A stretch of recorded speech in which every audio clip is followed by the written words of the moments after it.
দেয়ালে টানানো মায়ের ছবির দিকে একদৃষ্টে তাকিয়ে রয়েছে সজীব। পরনে সাদা ধবধবে পাঞ্জাবি, হাত দুটো পেছনে দিয়ে সোজা হয়ে দাঁড়িয়ে। দরজা ঠেলে চুপি চুপি রুমে ঢুকে পড়ল কথা। মাথায় ছাইরঙা ওড়না জড়ানো। সজীবকে মায়ের ছবির দিকে তাকিয়ে থাকতে দেখে ভীষণ মন খারাপ হলো কথার। নিচে সাইমা আপু ডাকছেন ওনাকে। কথা এগোতে মন চাইল না, তারপরও সে এগোলো। কারো আসার শব্দ। সজীব হাতের কবজিতে মুখ ঘষল। কথা খেয়াল করলো কবজির কাছের পাঞ্জাবি ভিজে গিয়েছে। বুক ভার ভার লাগলো কথার। এই মানুষটার সব কষ্ট যদি সে দূর করে দিতে পারত। মন খুলে কথা বলার মানুষটাও হারিয়ে গেল মানুষটার। কথার সাথে তো কথাই বলে না, মনের কথা বলবে কিভাবে? কথা যদি কথা বলতে জানতো নিশ্চয়ই বলতো। সজীব ফিরে চাইল কথার দিকে, গাঢ় চাহনি দিয়ে তাকালো। পরক্ষণে চোখ দিল দরজার দিকে। কথা দেখলো চোখের কোণা লাল হয়ে আছে সজীবের। টান টান মুখ। কথা ইশারায় হাত নেড়ে নিচে যেতে বলল সজীবকে। সজীব চুপচাপ বের হয়ে গেল রুম থেকে। সাইমা সোফায় বসেছিল, মার্জিয়ার সাথে কথা বলছে। চোখ মুখ ফোলা তার। সজীবকে দেখে সোফা ছেড়ে উঠে দাঁড়ালো। কলি আর সুমন এক পাশে দাঁড়িয়ে আছে। মোতালেব শেখ সজীবকে বললেন, তোমার আপাকে আর কয়দিন থাকতে বলছি, থাকতে চাইছেন? সজীব কিছু বলল না। সাইমা এসে সজীবকে জড়িয়ে ধরল। সজীব তার এক হাত বোনের মাথার উপর রাখলো। সাথে সাথে ফুপিয়ে উঠল সাইমা। সাইমার ছেলে সিয়াম মায়ের কান্না দেখে চোখ কসলাতে শুরু করলো। সজীব চোখ পিটপিট করতে করতে বলল, আপু, তোর সিয়াম কাছে আর না। সাইমা অনেকক্ষণ সময় নিয়ে ভাইকে ছাড়ল। সজীবের মুখে হাত বুলিয়ে দিল। সজীবের কপাল নামিয়ে চুমু খেয়ে আবারও ঝরঝরে কেঁদে দিয়ে ডাকলো, ভাই তুই ভালো থাকিস ভাই। চল গাড়িতে তুলে দিই। গাড়ি আমি এনে রেখেছি, একেবারে বাড়ির কাছে দিয়ে আসতে বলেছি। তোর মনে আছে আপু, আমি তোর কাছে এখনো 101 টাকা পাই। ভাইয়ার সাথে কথা বলার জন্য লোড করতে নিয়েছিলি। এই টাকা দেওয়ার জন্য আমি কিছুদিন পর পর তোর কাছে আসব, কিন্তু না দিয়ে আবার চলে যাব। এই 101 টাকা আমি তোকে দেব না ভাই। তুই আমার কাছে আসবি, পারলে আরো 101 টাকা ধার নিয়ে যাস। সাইমা সজীবকে ছেড়ে কথার কাছে এসে দাঁড়ালো। মুখে হাত বুলিয়ে বলল, কথা, আমার ভাইটাকে দেখে রেখো। কথা সজীবের দিকে তাকালো। সজীব কথা তাকাতেই চোখ মেঝেতে নামিয়ে রাখলো। মার্জিয়াকে সালাম করলো সাইমা। মার্জিয়া তার মাথায় হাত রেখে বলল, যখন ইচ্ছে হয় তখন এখানে চলে এসো, আর মায়ের জন্য মন খারাপ করো না, ভালো থেকো। আন্টি, আমার ভাইটাকে একটু দেখে রাখবেন। মা সামলাতো পাগলটাকে, সেই সামলানোর মানুষটাই নেই আর। মা ছিল তাই ভাইয়ের জন্য আমার চিন্তা লাগতো না, কিন্তু এখন মা তো নেই। তোমার ভাইয়ের বউ বরের প্রতি হেব্বি কেয়ারিং, চিন্তা হবে না। আপু ফিরতে দেরি হয়ে যাবে, আয়। সবার সাথে কথা বলেছো? সিয়াম মাথা নাড়ালো। সাইমা কথাকে দেখিয়ে বলল, ওটা মামি। মামার বিয়ে খায়নি তো আম্মু? সিয়ামের কথা শুনে সাইমার হাসি পেয়ে গেলেও হাসিটা আসলো না। সে বলল, সেটা তোমার মামাকে বলো। সিয়াম গিয়ে সজীবের সামনে দাঁড়ায়, বলে, মামা, মামি খুব সুন্দর। সজীব চোখ তুলে সিয়ামকে দেখলো, তারপর কথাকে। কথার ঠোঁটে মিটিমিটি হাসি। মার্জিয়া হাসলো, বলল, তাই নাকি? তুমি সুন্দরও চেনো? হ্যাঁ চিনি, আমাদের ক্লাসে একটা মেয়ে, মানে পুতুল আছে না, মামি ঠিক ওর মতো সুন্দর। পুতুল? পুতুলকে তোমার পছন্দ? সিয়াম সাইমার দিকে তাকিয়ে আর কিছু বলল না, ফিসফিসিয়ে বলল, আম্মু শুনলে মারবে। মার্জিয়া হেসে ফেলল। সজীব তাড়া দিল। সিয়ামকে নিয়ে বাইরে চলে গেল। সাইমা বের হতে গিয়ে মোতালেব শেখকে দেখে আবার থেমে গেল। সালাম করে বলল, আসি আঙ্কেল, আমার ভাইটার উপর রাগ পুষে রাখবেন না, একটু বোঝার চেষ্টা করবেন। তোমার মায়ের মেজবান খেয়ে যেতে ভালো হতো। আচ্ছা, সময় হলে এসো বাইকে দেখতে, আর একটু বুঝাও যাতে এই বাড়িতেই থাকে। চাকরি বাকরি না হয় না করলো, আমি বুঝিয়ে কুল পাই না। ঘাড়তেরা ছেলে, আমার কথা শুনতে বলিও। আমি কি তার খারাপ চাই? ভালোটাই তো চাই। জানি না তার মাকে ছেড়ে গিয়ে শিক্ষা দিতে পেরেছে কিনা, যদি এইবার একটু সোজা পথে আসে আর কি। আচ্ছা, আমি ফোনে বলবো ওকে। সাইমা গাড়িতে উঠে বসার সাথে সাথে আবারও কেঁদে দিল। সজীব হাত ধরে বলল, আচ্ছা, সাবধানে যাস। সাইমা চলে গেল। সজীব মোতালেব শেখের কাছে এসে বলল, আম্মার মেজবান আপনাকে দিতে হবে না। আপুকে কি বলেছিলেন আমি বুঝতে পেরেছি। তো মেজবান না দিলে হবে নাকি?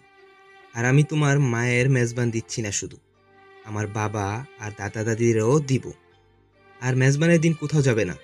কথা দাদু আর তার চাচা চাচিরা আসবে, ওরা তোমাকে দেখেনি। ঠিক আছে, তার পরের দিন চলে যাব। কোথায় যাবে? এখন তো তোমার মাও নেই, কে কে রেঁধে খাওয়াবে? আর কেনই বা তুমি যাবে? তখন তো তোমার মায়ের কারণে যেতে। তুমি কি কোনো কারণে কলি আর সুমনের কারণে? সুমন ক্ষমা চেয়েছে। তাছাড়া ওর কোনো দোষ ত্রুটি দেখলে আমি নিজেই। না, ওরা সমস্যা না, সমস্যা আমি নিজেই। আমি আপনার বাড়িতে থাকতে পারবো না। তাহলে কথাকে নিয়ে যাবে? না, পারবো না। আমি বেশিরভাগ সময় বাসায় থাকি না। আপনার মেয়ের একা থাকতে অসুবিধা হবে। আপনি কি রাখবেন? না, ও একা কিভাবে থাকবে? জায়গাটা ভালো না, বিপদ আপদ হতে পারে। বস্তির মতো জায়গা আমার ভালো লাগে না। ওখানকার মানুষগুলো ভালো না। বুঝতে পেরেছেন, তাই খুশি হলাম। তো তুমি আমার মেয়েকে রেখে ওখানে পড়ে থাকবে? তুমি ঠিক কি চাইছো? কিছুই চাইছি না আপাতত। মাথা গরম হয়ে যাচ্ছে মোতালেব শেখের। তিনি এবার গর্জে উঠলেন। তোমার কথা আমি শুনবো কেন? তুমি এখানেই থাকবে, এখানেই। নইলে পুলিশের কাছে ধরিয়ে দেবো একদম। আমি যা বলবো সেটাই করবে। বেদব ছেলে। ভাগ্যিস আমার ছেলে হওনি, পিটিয়ে সোজা করে ফেলতাম। সজীব পেছনে হাত দেওয়া অবস্থায় দাঁড়ানো, মাথা সামান্য নাড়িয়ে বলল, আচ্ছা, বুঝেছি। কি বুঝেছো? বুঝলাম, আপনার ছেলে হলে তাকে আপনি এইভাবে ধমকের উপর রাখতেন। মার্জিয়া, ওই ছেলেকে একটু বুঝাও, বুঝাও। পারি না আমি আর। সজীব এসে সোজা রুমে চলে গেল, কারো দিকে তাকালো না। মেজবানের দিন ঘনিয়ে এলো। কথার দাদু আর চাচা চাচিরাও এসেছে মেজবানে। সজীবকে খুব মনে ধরেছে কথার দাদু হালিমা বেগমের। বৃদ্ধা হলে কণ্ঠে তেজি ভাব। কিছুক্ষণ পরপর সজীবকে ডেকে ডেকে আনছেন, এটা ওটা জিজ্ঞেস করছেন। সজীব ভীষণ বিরক্ত হালিমা বেগমের প্রতি। চুপচাপ সহ্য করা ছাড়া আর কোনো উপায়ও নেই। সজীবকে তো পিঠে লাঠির বাড়িও বসিয়ে দিল। বলল, এত তেরা তেরা জবাব দাও কেন ছেলে? তুমি জানো আমি স্কুলের মাস্টার ছিলাম। কত ঘাট তেরা ছেলেকে পিটিয়ে সোজা করেছি। আমার সামনে সুন্দর করে সাজিয়ে গুছিয়ে কথা বলবে। তোমাকে আমার ভালো লাগলেও তোমার একটা অভ্যাসও আমার ভালো লাগেনি। পিটিয়ে অভ্যাস পাল্টানো যায় না, এটা আপনার শেখা উচিত। আপনার মাস্টারই তখনকার যুগে চলতো, এখন চলে না। হালিমা বেগম ভীষণ অভাব, কথাকে ডাকলেন চেঁচিয়ে। কথামণি, তোমার বরকে বলো শুধরে যেতে, না হলে তাকে পিটিয়ে সোজা কিভাবে করতে হয় তা আমি ভালো করে জানি। কথা মুখ ফুলিয়ে দাঁড়িয়ে থাকলো। তার বরকে পেটাবে কেন? হালিমা বেগম কথার চেহারা দেখে বললেন, ওরে বাপ, মুলেব তো ঠিকই বলেছে। এই মেয়ের জন্য তার জামাইকে কিছু বলা যায় না। সজীব চট করে কথার দিকে তাকালো। মুখটা কালো করে রেখেছে কথা। সজীব উঠে পড়ল। হালিমা কড়া কণ্ঠে জিজ্ঞেস করলো, কথা যাচ্ছ? জি, এক্ষুনি আসছি। এক্ষুনি মানে এক্ষুনি আসো। সজীব চলে যেতে কথা দূরে আসলো হালিমা বেগমের কাছে। কুচকে আসা হাতের চামড়ার উপর চিমটি বসালো। উ করে মুখ দিয়ে অদ্ভুত শব্দ বের করলো। ধমক দিতে গিয়েও হেসে ফেলল হালিমা বেগম। সত্যিই তো বর পাগলা মেয়ে দেখছি। সজীব তখন জগ থেকে ঢেলে পানি খাচ্ছিল। হালিমা বেগম মোতালেব শেখকে গিয়ে বললেন, তোর কপালটা পড়া মুলেব, তোর বেটি দুইটাই অন্ধ, জামাই পাগল। বড়টা তো অন্ধ হয়েই গেছে, আর ছোটটাও কিভাবে চিমটি বসালো আমার হাতে। জগ থেকে ঢেলে পানি খাওয়া সজীবের কাশি উঠে গেল তা শুনে।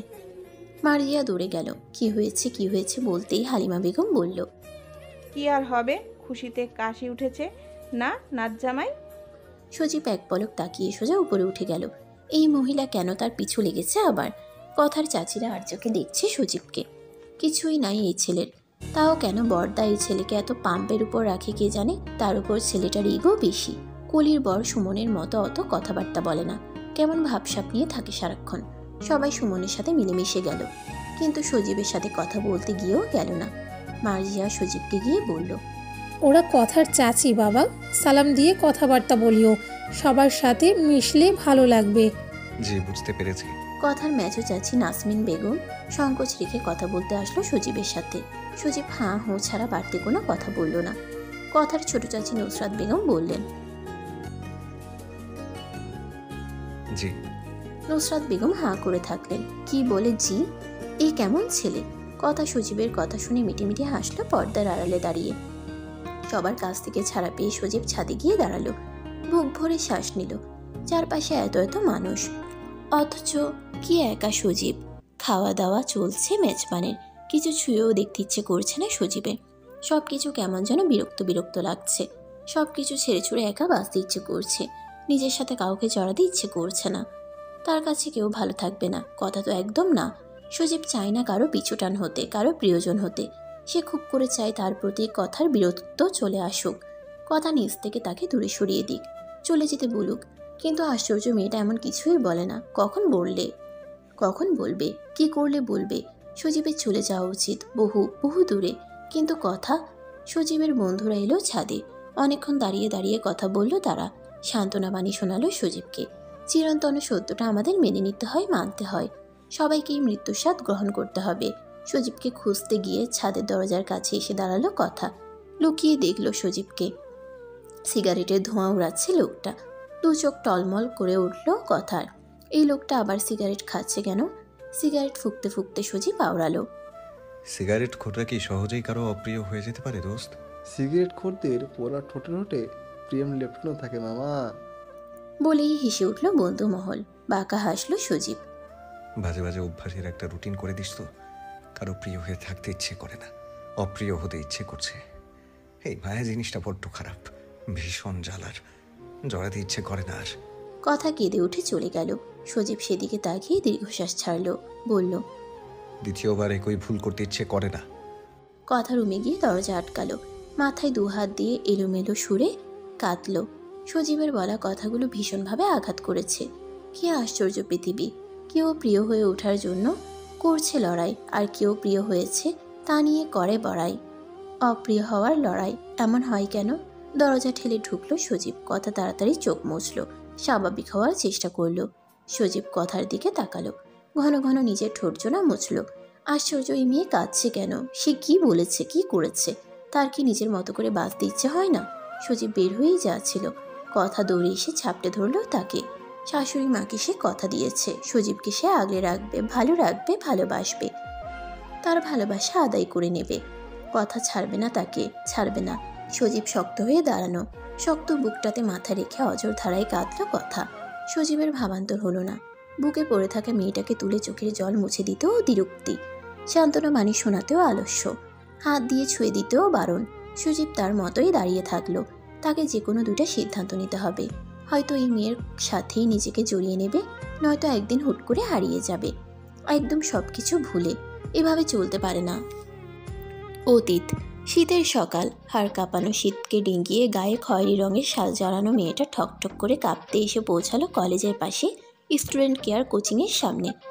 সাথে তার বাবা আফজাল হোসেন। মাথার টুপিটা দিয়ে কান ঢেকে তিনি কিছুটা দূরে গিয়ে সিগারেট ধরালেন। মেয়েকে ডেকে বললেন, স্যারেরা কি ভেতরে আছে মায়া? জি আব্বু। আফজাল হোসেন তাড়াতাড়ি টেনে শেষ করলো সিগারেট। মাফলার দিয়ে মুখ মুছে নিয়ে মেয়েকে বলল, চলো ভেতরে যাই। ভয়ে ভয়ে কোচিং সেন্টারে পা রাখল মায়া।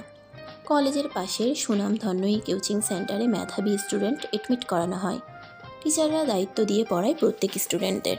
তবে এর জন্য স্টুডেন্টদেরও দায়িত্ব নিয়ে পড়তে হয়। রুলস রেগুলেশনে যে নোটসটা দেওয়া, তার মধ্যে থেকে একটা নিয়ম ব্রেক করলে টাকা সমেত সেই স্টুডেন্টকে কোচিং থেকে বের করে দেওয়া হয়। সরকারি কলেজে চান্স পেয়েছে মায়া। কয়েক মাস চলে গেল, কিন্তু কোচিং করা হয়নি। তার সহপাঠী সবাই এই কোচিংয়েই পড়ে। তারও ভালো গাইড দরকার, তাই বাবাকে নিয়ে এসেছে কোচিংয়ে ভর্তি হওয়ার জন্য। স্কুলের মতো লম্বা কোচিং সেন্টারটাতে চলছে স্কুলের মতোই ক্লাস। প্রত্যেকটা রুমে রুমে ক্লাস চলছে। স্টুডেন্টরা নীরব দর্শক শ্রোতা। মায়া আর আফজাল সাহেবকে দেখে পাতলা গরনের একটা ছেলে বের হয়ে গেল। জিজ্ঞেস করলো, উপর নিচ মাথা নাড়ালো মায়া। ছেলেটা হাত নাড়িয়ে দেখালো, একদম বাম পাশে গিয়ে দেখবেন অ্যাডমিশন ডিপার্টমেন্ট। মায়া আর আফজাল সাহেব এগোলেন। মধ্যবয়স্ক চশমা পরা একটা লোককে দেখা গেল। উনি কোচিংয়ের টিচার, একজন বেসরকারি কলেজের টিচারও। আফজাল সাহেবের সাথে হ্যান্ডশেক করে তিনি জানালেন ওনার নাম তহিদ ইসলাম। সবাই ওনাকে তহিদ স্যার নামেই চেনেন। মায়া আর আফজাল সাহেবকে চেয়ার টেনে বসিয়ে চলে গেলেন। আরও অনেকে এসেছে অ্যাডমিশনের জন্য। যিনি অ্যাডমিশন নেবেন তিনি আসেননি বলে সবাইকে অপেক্ষা করতে হচ্ছে। প্রায় আধ ঘন্টা পর হলে ঢুকলো লম্বা চওড়া মসৃণ চেহারার একটি ছেলে। গায়ে চকচকে কালো কোটটি খুলে রেখে ছেড়ে দিল মাথার উপরের ফ্যান। সবাই হতভম্ব ছেলেটার কাণ্ড। এত শীতের মাঝেও ছেলেটা ফ্যান কেন ছেড়েছে? মায়ার আগে বসা মহিলা কিছু বলতেই যাচ্ছিল। ওনার ছেলে হাত চেপে ধরলে ফিস ফিসিয়ে বলল,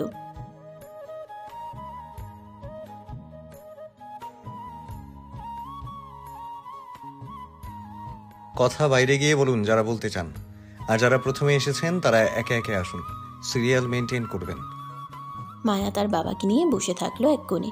দেখতে দেখতে একে একে চলে গেল মায়ার সিরিয়াল এলো। এতক্ষণে টিচারের বলা কথাগুলো মায়া মন দিয়ে শুনেছে, তবে সব টিচারের সামনে গিয়ে বসার সাথে সাথে আওলাই গিয়েছে। শুকনো ঢোক গিলল মায়া। আফজাল সাহেব তার পেছনে। সজীব অ্যাডমিশন ফর্মে কিছু একটা লিখতে লিখতে বললেন, বসুন। মায়া আর আফজাল সাহেব বসলো। সজীব লিখতে লিখতে জিজ্ঞেস করলো, নাম? Muntahina Jannat Maya. Maya. Class, school and college. Last class TC?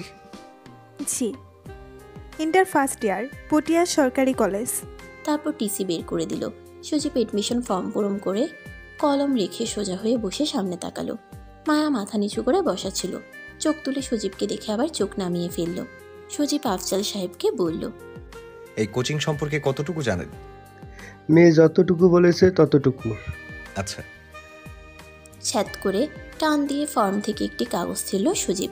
Afzal সাহেবের দিকে বাড়িয়ে দিল, বলল, আপনার মেয়েকে কোচিংয়ে ভর্তি করিয়েছেন, এখানে কিন্তু সব শেষ নয়, এখানেই সব শুরু। আমরা টিচাররা আপনার মেয়েকে টিচিং দেব মাত্র 3 ঘন্টা, বাকি 21 ঘন্টা থাকবে আপনাদের দায়িত্বে। আমরা পড়া দেব, শিখিয়ে দেব, বুঝিয়ে দেব, কিন্তু পড়া শিখে আসা, হোমওয়ার্ক রেডি করা অ্যান্ড বাকি সব কাজ আপনাদের ওপর। 3 ঘন্টার কৈফিয়ত আপনারা নেবেন আমাদের কাছ থেকে, আর বাকি 21 ঘন্টার কৈফিয়ত আমরা নেব আপনাদের কাছ থেকে। যদি দিতে পারেন তবেই অ্যাডমিশন সাকসেস। আপনি আমার সাথে আসুন। আফজাল সাহেবের ভীষণ ভালো লাগলো এই সোজাসাপটা কথা বলা ছেলেটাকে। মেয়ে হিসেবে মায়াকে নিয়ে কোথাও একটা ভয় ছিল এই কোচিংয়ে ভর্তি করা নিয়ে। ভয়টাও কেটে গেল মুহূর্তে। তিনি হেসে বললেন, সহমত। সজীব আওয়াজ করে নিজের স্বাক্ষর বসিয়ে এডমিশন ফর্ম ধরিয়ে দিল আফজাল সাহেবের হাতে। চেয়ার ছেড়ে উঠে দাঁড়িয়ে যেতে যেতে মায়াকে বলল, আপনি আমার সাথে আসুন। আবার থেমে গেল। জিজ্ঞেস করলো, কি নাম বলেছিলেন? মায়া ভরকালো। তোতলাতে তোতলাতে বলল, মুনতাহিনা জান্নাত মায়া। সজীব হাঁটা ধরল। একটি ক্লাসরুমে ঢুকে পড়ল। স্টুডেন্টদের হইচই বন্ধ হয়ে গেল মুহূর্তেই। সজীব হোয়াইট বোর্ডের কাছে দাঁড়িয়ে ডাকলো, মিস মায়া, এখানে চলে আসুন। মাথা নিচু অবস্থায় ভয়ে ভয়ে পা রাখলো মায়া। গায়ে পেঁচানো শালটা আরো শক্ত করে ধরে সে ক্লাসরুমে ঢুকে পড়ল। দোটানায় পড়ে গেল কোথায় গিয়ে বসবে। একেবারে পেছনে চোখ গেল। পেছনের সিটটাতে গিয়ে ব্যাগ রেখে বসে পড়ল সে। কিছুক্ষণের মধ্যে চলে এলো আরো একটা মেয়ে, বেশ চটপটে। মায়াকে বলল, ও পাশে যাও, আমি এ পাশে বসবো। নতুন নাকি? মায়া উপর নিচ মাথা নাড়ালো। নিতু অবাক হলো। মেয়েটি কি বোবা নাকি? জিজ্ঞেস করলো নিতু, কি নাম তোমার? মুনতাহিনা জান্নাত মায়া। মার্কার প্যান ছুটে আসলো নিতুর দিকে। মাথায় হাত দিয়ে দাঁড়িয়ে পড়ল সে। কপালের পাশ ডলতে ডলতে সজীবকে বলল, সরি সরি সরি সরি, আর হবে না। স্যারটাকে ভীষণ ভালো মনে হয়েছিল। বাপরে বাপ, যে রাগ। মিস মায়া, আপনি নতুন, পরিচিত হয়ে নেবেন ক্লাস শেষ হওয়ার পরে। এখন ফুল কনসেন্ট্রেশন দেবেন ক্লাসে, বুঝতে পেরেছেন? Yes sir. শয়তানি, তোর জন্য বকা খেলাম। অবাক না হয়ে হেসে দিল মায়া। মায়ার বোকাশোকা হাসি দেখে হাসলো নিতুও। হাফ ছেড়ে বাঁচল মায়া। যাক, একজন বন্ধু পাওয়া গেল। সজীব আবার ডাক দিল, miss Maya, today's class topic appropriate preposition. আবারও বুক কাঁপলো মায়ার। উফ, আর গ্রামার চোখে দেখলো না স্যারটা। শেষমেশ অ্যাপ্রোপ্রিয়েট। মায়ার চোখে মুখে খেলে গেল বিরক্তি। ব্ল্যাক মার্কার দিয়ে হোয়াইট বোর্ডে খসখস করে লিখে ফেলল সজীব, অ্যাবাইড বাই মিন্স মেনে চলা, অ্যাবাইড ইন মিন্স বাস করা, অ্যাগেইন অ্যাবাইড উইথ মিন্স সঙ্গে থাকা। For example, I shall abide by your decision, I abide in Dhaka, she abides with me. তারপর স্টুডেন্টদের খাতার দিকে তাকিয়ে এপাশ ওপাশ হাঁটতে হাঁটতে বলল, using the wrong preposition causes the sentence to go wrong. So we need to be aware of the use of this appropriate preposition and practice it more and more. Understand, Miss Maya? মায়া মাথা নামিয়ে নিল। চোখ তুলে তাকাতেই সজীব বলল, Sorry, understand everyone? Yes sir. Sajib আবারও ব্ল্যাকবোর্ডের কাছে গেল। ঠোস করে আবারও লিখে 20 বাক্য। মায়ের কাছে তাই মনে হয়। এক গাদা পড়া আর হোমওয়ার্ক দিয়ে ক্লাসের সমাপ্তি টানল সজীব। হাফ ছেড়ে বাঁচল মায়া। ব্যবসা শিক্ষার স্টুডেন্ট হওয়ায় ফিনান্স ক্লাস করার জন্য বসে থাকতে হলো। তহিদ স্যার এলেন। ভীষণ মজার মানুষ। হাসি ঠাট্টার ছলে ছলে ম্যাথ বুঝালেন। মায়ার ভীষণ ভালো লাগলো স্যারের ক্লাস। তারপর আরও একজন স্যার এলো, সজীবের সমবয়সী মনীষ স্যার। অ্যাকাউন্টিংয়ের ক্লাস নিয়ে চলে গেল। ডেবিট ক্রেডিট চপতে চপতে বাড়ির উদ্দেশ্যে পা রাখলো মায়া। হেঁটে যাওয়া যায় বাড়িতে, তাই মায়া হাঁটা ধরলো। হাঁটতে হাঁটতে চপল। আবিদি বাই মিন্স মেনে চলা, আবিদি ইন মিন্স বাস করা, আবিদি উইথ মিন্স সঙ্গে থাকা। এই রাগী স্যারটার পড়া শিখতে হবে সবার আগে, যে করেই হোক। কলেজ থেকে ফিরে ভাত ঘুম দিল না মায়া। সময় মতো নামাজটা পড়ে রাত দিন একাকার করে শিখলো পড়া। মায়ার মা মাজেদা খুশি হলেন মেয়ের পড়াশোনা দেখে। মায়ার বড় ভাই মিজান হেসে জিজ্ঞেস করলো, কোচিংয়ের পড়া কেমন লেগেছে? কোচিং মানেই হচ্ছে প্যারা। তারপর দিন যথাসময়ে কোচিংয়ে পৌঁছালেও ক্লাস শুরু হয়ে গিয়েছিল। হাত পা ঠান্ডা হয়ে গিয়েছে মায়ার। সজীবের গলার আওয়াজ ভেসে আসছে ক্লাস থেকে। ক্লাসের বাইরে দাঁড়িয়ে মায়া জিজ্ঞেস করলো, may I come in sir? No, আপনি দেরি করে এসেছেন কেন? 5 মিনিট লেট। 5 মিনিট নাকি লেট? আর হবে না স্যার। কাবিন, ফার্স্ট বেঞ্চে বসুন। মায়া নিতুকে খুঁজলো, দেখা গেল না। একরাশ মন খারাপ নিয়ে বসলো। সজীব মাঝখান থেকে আঙ্গুল দিয়ে ইশারা করে নিতুকে ডাকলো, নিতু, ফার্স্ট বেঞ্চে চলে আসো, মায়ের পাশে এসে বসো। মায়া নিতু দুজনে খুশি হলো। মায়া বুঝে পেল না এই ফার্স্ট বেঞ্চে কেউ আগে বসলো না কেন। পড়ায় চোখ বুলানোর সুযোগ না দিয়ে সজীব পড়া নিতে গেল মায়ের কাছে। নিতু ঢুলে ঢুলে পড়া শিখতে লাগলো। আল্লাহ, এইবারের মতো বাঁচিয়ে দাও আমায়। মায়া কাঁদো কাঁদো মুখে আল্লাহকে ডাকলো। পান্থা বাতের মতো সহজ করে শিখা পড়াগুলো গরম ভাতের মতো উত্তপ্ত মনে হলো মায়ার। কয়েকটা বলে আর বলতে পারলো না মায়া। সজীব বলল, নতুন হিসেবে পানিশমেন্ট দিচ্ছি না, তবে দাঁড়িয়ে থাকুন। মায়ের মুখ কালো হয়ে গেল। সজীব নিতুর কাছ থেকে পড়া নিল। কোনো মতে বলল নিতু। সজীব পেছনে টুলে গেল, পড়া নিল। তারপর টুলে গেল। মায়ের মনে হলো মেয়েটি যা বলছে তা বেশিরভাগই ভুল বলছে, কিন্তু স্যার ধরতে পারছে না কেন। আশ্চর্য হলো মায়া, স্যারের মন কোথায়। পিছু পিছু ফিরে সজীবকে চাইল মায়া। সজীব বইয়ে চোখ দিল, বলল, সিট ডাউন। চোখ ফেটে জল পড়ার অবস্থা হলো মায়ার। ভুলভাল বলেছে মেয়েটা, তাকে বসিয়ে দিল। নিতুকে চিমটি বসালো মায়া। ওই মেয়েটা ভুল বলেছে না? কে জানে, হয়তো তোর মাথা গিয়েছে, নয়তো স্যারের। হাতের মুঠি দিয়ে বেঞ্চে ধূপধাপ মারতে লাগলো মায়া। ক্ষীণ আওয়াজ হচ্ছে, সেই আওয়াজ পৌঁছানো সম্ভব নয় একদম 5 বেঞ্চ পেছনে দাঁড়ানো ছেলেটার কানে। কিন্তু এই অসম্ভবটা সম্ভব হলো। মায়া পিছু ফিরতেই আবারও সামনে ফিরে গেল চট করে। স্যার তার কাণ্ড দেখছিল। আল্লাহ আল্লাহ, কি হচ্ছে এসব? কি করি রে মায়া? তুই ভাই হাসিস না, কাঁদিস না, নড়িস না, চড়িস না।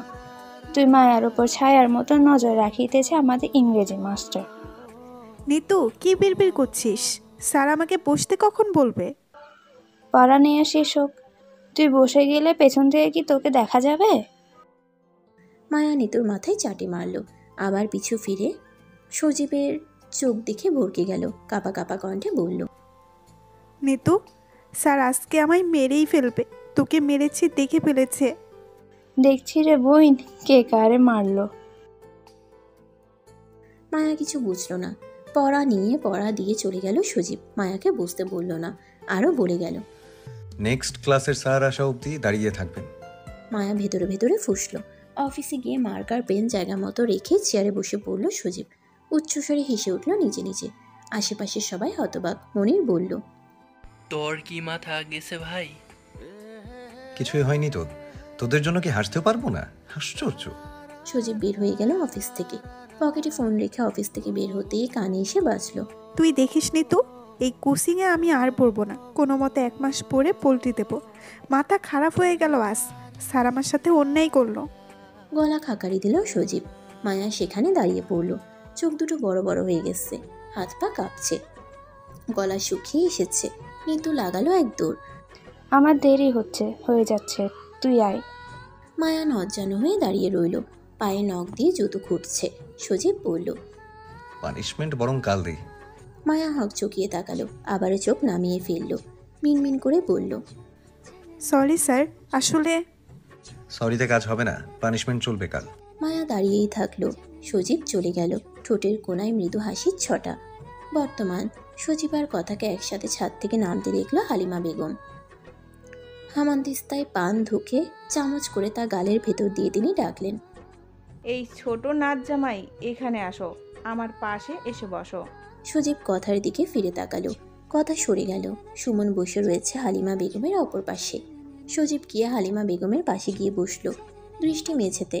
হালিমা বেগম বাকি পানটুকু হামানদিস্তায় ধুকতে ধুকতে বলেন, একটা প্রশ্ন করি তোমাদের দুজনকে, যে বলতে পারবে তাকে পান খাওয়াবো, আর যে পারবে না তাকে লাঠির বাড়ি দেব একটা। সুমন চলে যেতে চাইল। হালিমা বেগম, এই মিয়া যাও কই, বসো চুপচাপ। সুমন আবার বসে পড়ল। হালিমা বেগম প্রশ্ন করলেন, তোমরা বাচ্চা নিবে কবে?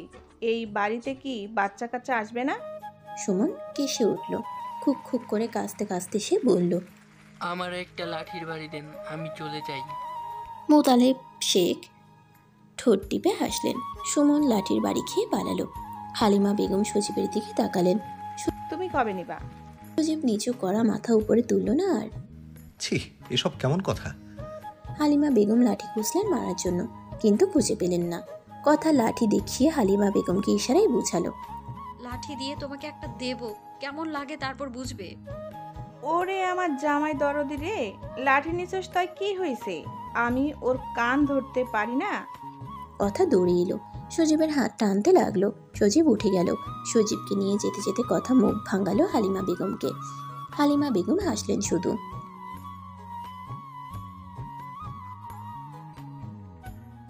কয়টা